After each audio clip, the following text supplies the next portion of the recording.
Apa kabar semua? Kabar baik, Syukurlah. Sebelum mulai pelajaran kita pada pagi hari ini, Pak Guru kita salah satu dari kalian untuk memimpin kita dalam doa.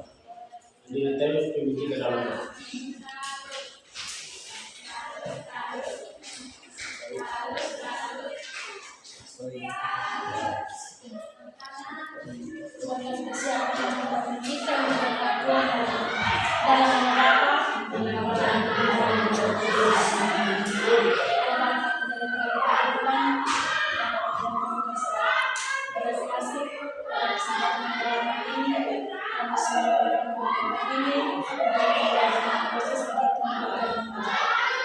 Semoga kegiatan yang akan dilakukan pada hari ini dapat berguna dan bermanfaat.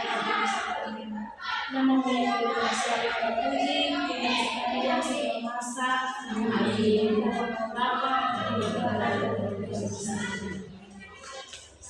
Terima kasih Adina yang sudah memimpin kita dalam doa. Sebelum kita mulai pembelajaran kita pada hari ini, kita cek kehadiran. Apakah tidak ada yang hadir? Semua ada.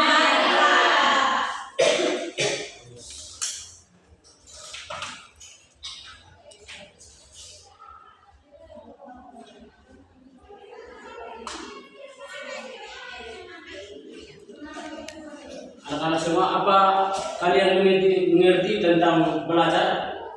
Dan belajar itu penting? Jika penting, berikan alasannya, dan jika tidak penting, berikan alasan. Ayo, siapa yang menjawab? Oke. Belajar itu sangat penting karena jadi masa depan kita yang akan datang dari bangsa maupun dari negara. Oke. Jawaban bagus sekali.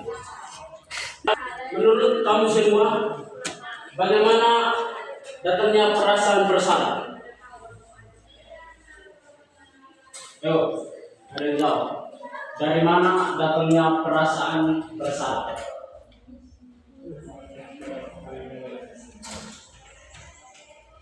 Ketika kita melakukan sesuatu dan itu salah, itu datangnya dari mana?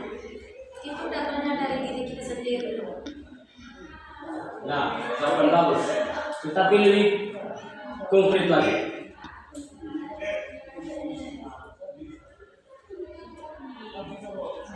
Ya. Kita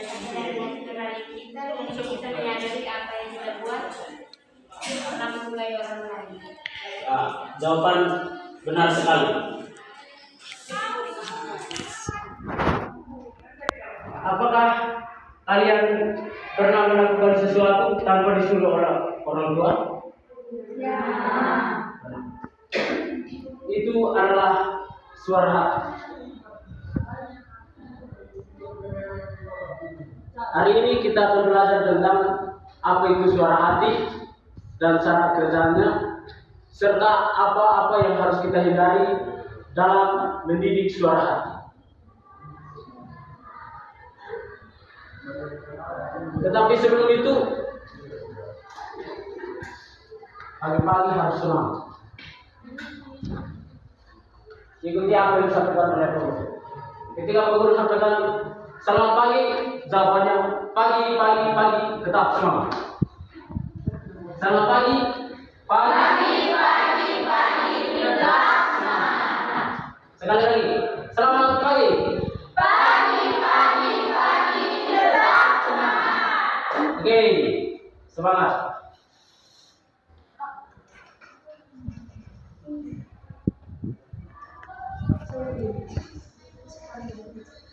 Dalam pertemuan kita minggu lalu, kita sudah membahas tentang manusia itu sebagai makhluk otonom.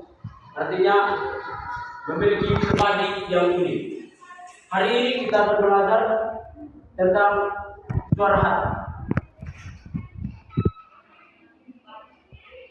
Setiap orang pasti pernah dihadapkan pada suatu pilihan. Apakah itu benar atau salah? Haruskah saya melakukan atau tidak? Pasti dalam hati kita sering muncul bisikan yang kecil untuk membimbing kita ke arah yang lebih baik. Bisikan itu disebut suara hati. pengertian suara hati. Suara hati adalah kemampuan batin manusia untuk membedakan yang baik dan yang jahat, menilai sesuatu yang benar atau salah, dan juga mendorong kita untuk melakukan yang baik dan menjauhi yang salah. Gambaran sederhana suara hati itu seperti kompas moral. Kompas ini menunjukkan arah yang benar supaya kita tidak tersesat dalam hidup. Artinya juga hidup kita itu seperti kincir angin. Dia akan menuntun kita ke arah yang lebih benar. Jadi suara hati itu dia akan menuntun kita kepada arah yang lebih benar. Menurut ajaran gereja, suara hati adalah suara Allah yang berbicara dalam hati manusia. Jadi suara hati itu adalah suara Allah yang berbicara di dalam hati kita. Allah menanamkan hukum kasih dan kebaikan dalam setiap hati manusia. Artinya Allah ada dan hadir di dalam hati kita. Setiap orang yang termasuk belum mengenal Allah tetap bisa punya suara hati, karena semua diciptakan menurut gambar dan rupa Allah. Yang kedua, fungsi suara hati. Fungsi yang pertama itu membimbing sebelum bertindak. Artinya suara hati menuntun kita sebelum melakukan suatu tindakan. Apa yang kita buat, suara hati akan selalu menuntun kita. Yang kedua, suara hati menilai apakah tindakan itu baik atau buruk. Jadi ketika kita melakukan sesuatu, ketika bertentangan dengan suara hati akan merasa seperti berbuat salah.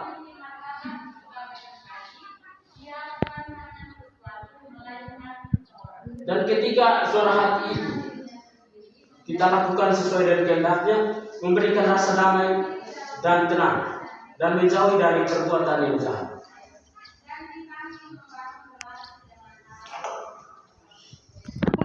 Menurut kamu semua, apakah suara hati itu selalu benar? Ya. Benar? Kalau benar, bisa jelas. Ada yang tahu? Suara hati itu apakah selalu benar? Ada yang benar, Pak. Kalau suara hati yang benar itu seperti jika suara hati kita atau suara hati seseorang dia berpikir atau dia dalam hatinya itu dia terarah ke hal positif, itu akan menjadi benar. Sedangkan suara hati untuk dia memikirkan hal negatif seperti jika orang itu dia merasa bahwa dirinya itu masih dendam dengan seseorang.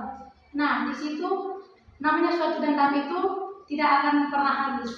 Dendam itu untuk selamanya. Apalagi orang itu dia suka dendam dengan orang lain. Nah, di situ suara hati dia itu selalu tidak ada kebenaran. Dia itu selalu merasa bahwa dia harus terbalas dulu sehingga suara hati itu terjawab. Jawaban benar sekali. Mungkin ada yang lain mengatakan suara hati itu salah. Tidak ada. Suara hati itu bisa salah. Ada beberapa faktor yang dapat mempengaruhi suara hati dan bisa saja itu salah. Yang pertama, suara hati itu salah ketika kita belum membentuknya dengan baik. Yang kedua, terpengaruh karena lingkungan yang buruk. Dan yang ketiga, suara hati itu dikuasai oleh ego, emosi, dan kebiasaan buruk. Dan untuk mengatasi hal tersebut, suara hati harus dibentuk melalui doa dan relasi dengan Tuhan, mempelajari ajaran Tuhan Yesus dan gereja, belajar dari orang-orang bijak, seperti mendekatkan diri pada orang yang sudah berpengalaman, memiliki moral yang baik, dan juga harus merenungkan pengalaman hidup Ketika kita sudah melakukan sesuatu dan sudah selesai melakukan itu, pasti ada namanya suatu permenungan. Permenungan itu adalah koreksi untuk kita mengetahui apa yang kita lakukan itu benar atau tidak, dan sudah sejalan dengan apa itu kehendak dari suara hati. Dan yang berikut, kita juga harus mengakui kesalahan dan mulai bertobat.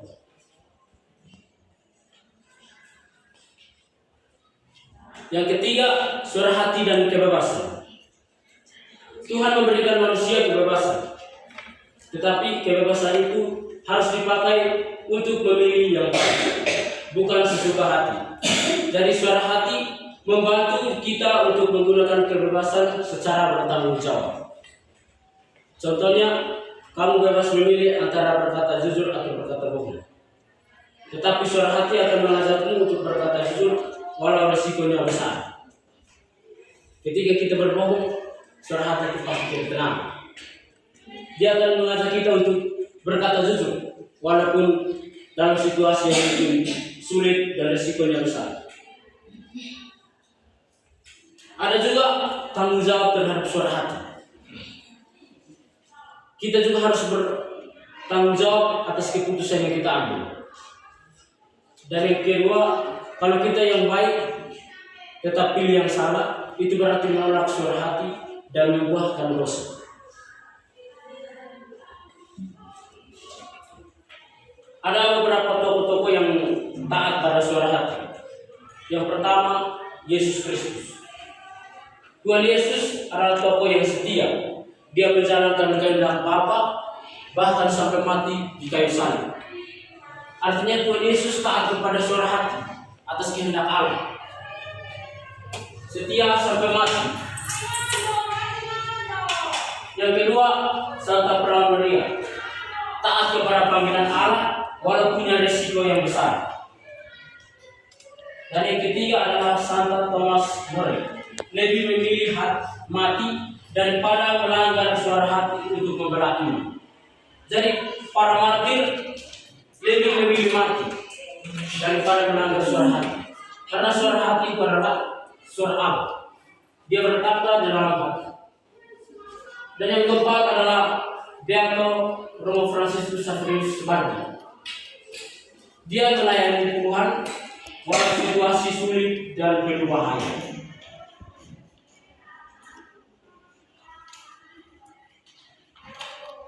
Mungkin dari anak-anak semua ada yang mengetahui bagaimana kita melatih suara hati.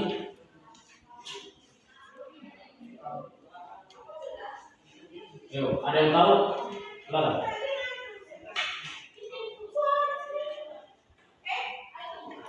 Baik, suara hati kita itu harus dilatih mulai dari hal-hal kejujuran mengenai apa yang sudah dijelaskan oleh Pak, bahwa jika kita ingin berkata jujur ataupun berkata bohong, di situ suara hati kita meluruskan bahwa hal yang seperti berbicara bohong atau tipu itu merupakan suatu kesalahan atau dosa. Nah, itu kebenaran itu suara hati kita tidak menjadi baik, tapi suara hati kita semakin buruk. Nah, dari situ kita harus membentuk suara hati kita dengan berkata jujur, tidak menyukai orang lain, tidak melawan perintah orang tua dan lain sebagainya. Jawaban benar sekali. Mungkin dari yang lain, bagaimana kita melatih suara hati kita agar tidak jatuh atau salah. Seperti yang tadi sudah Pak jelaskan tentang suara hati, mungkin kamu sudah mengerti bagaimana kita melatih suara hati agar tidak jatuh dan salah.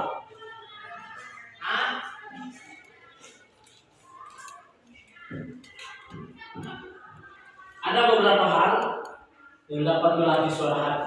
Yang pertama itu berdoa setiap hari dan meminta Tuhan untuk selalu mendukung kita. Jadi berdoa itu penting untuk Tuhan menuntun hati kita dalam melakukan suatu tindakan. Yang kedua, belajar ajaran moral gereja Katolik.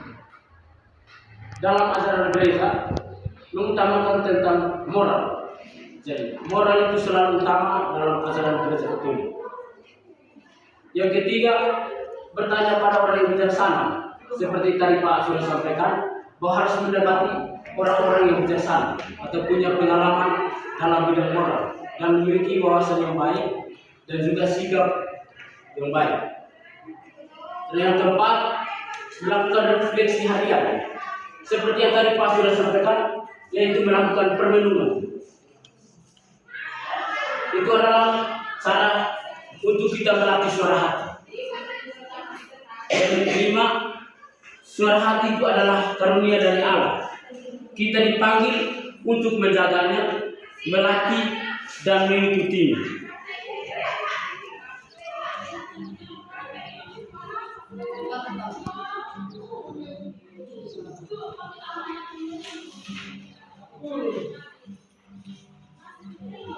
Jadi mungkin itu adalah penjelasan tentang suara hati.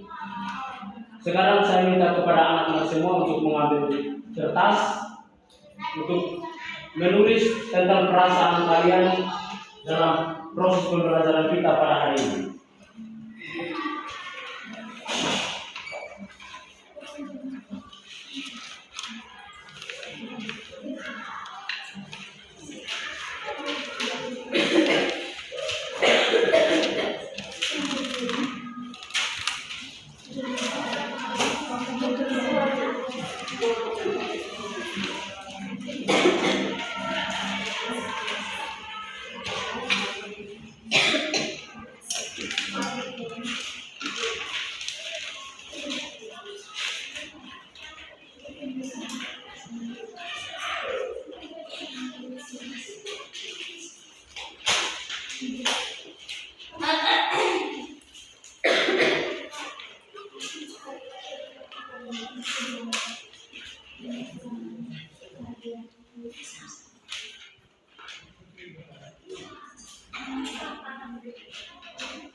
Jika sudah selesai menulis, ada beberapa tugas rumah yang Pak Guru berikan dan menjadi tugas untuk dilakukan pada pertemuan minggu depan.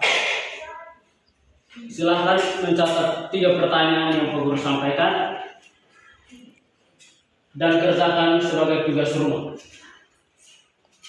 Soal yang pertama, jelaskanlah apa itu suara hati.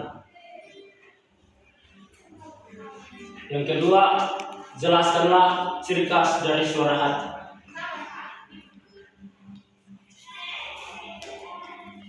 Yang ketiga, jelaskanlah mengapa manusia memiliki suara hati.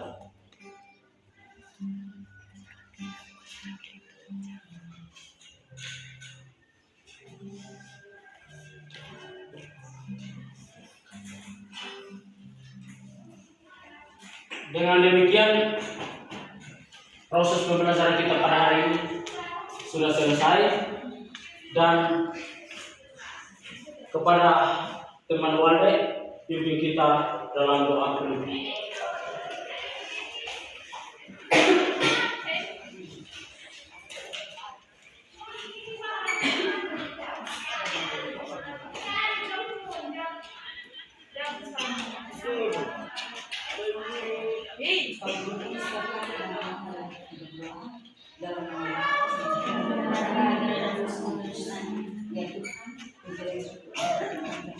Belum mulai video toh?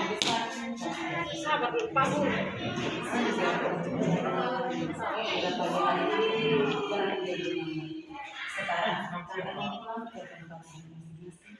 Kiranya jagalah kami agar kami ibadah tempat ini dengan keyakinan kami bisa berdoa lewat perantara Kristus. Amin. Dalam nama Bapa dan Amin. Terima kasih kepada Walde yang selalu kita dalam doa. Tugas Oh, dari kertas. Iya, Pak. Sebutkan di depan. Ya, Pak.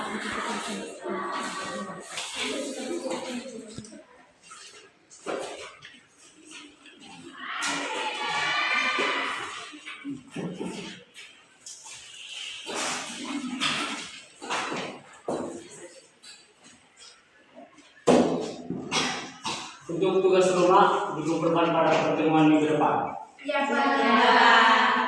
Terima kasih, Pak. Terima kasih, Pak.